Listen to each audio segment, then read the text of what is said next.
হচ্ছে, খুব খেয়াল করেন, আমরা invite, plan show, closing, follow up, conversation, communication, presentation করতে না পারার অভ্যাস। কি অভ্যাস?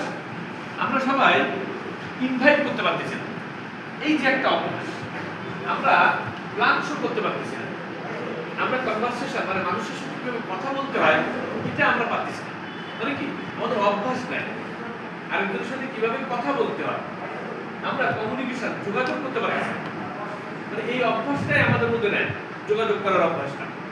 আরেকটা কি নাই, আমাদের মধ্যে উপস্থাপন করার অভ্যাস নাই।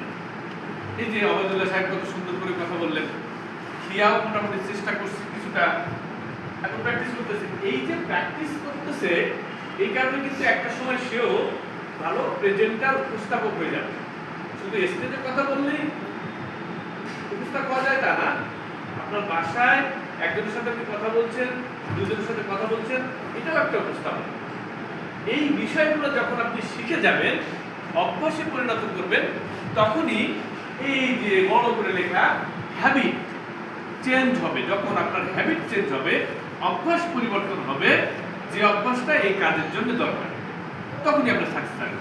এখন আসেন, অভ্যাসের আরো কিছু বিষয় আছে, আমরা দেখি। বডি ল্যাঙ্গুয়েজ ঠিক করতে না পারার অভ্যাস। বডি ল্যাঙ্গুয়েজ মানে আপনি কিভাবে কথা বলবেন, আপনার হাত, পা, চোখ, কান, বডি সবকিছুই কথা বলে। আর একজন মানুষ আপনার বডি ল্যাঙ্গুয়েজটা বোঝে। যদি বডি ল্যাঙ্গুয়েজটা ভালো, পজিটিভ হয়ে যায়, তাহলে কিন্তু একটা মানুষ সহজে আপনাকে রিসিভ করে। তাহলে কি আমাদের কি করতে হবে? আমাদের বডি ল্যাঙ্গুয়েজটাকে চেঞ্জ করতে হবে। এই অভ্যাসটা আমরা চেঞ্জ করতে পারতেছি না। আমরা কি করতে পারতেছি না? পজিটিভ চিন্তা করতে না পারার অভ্যাস।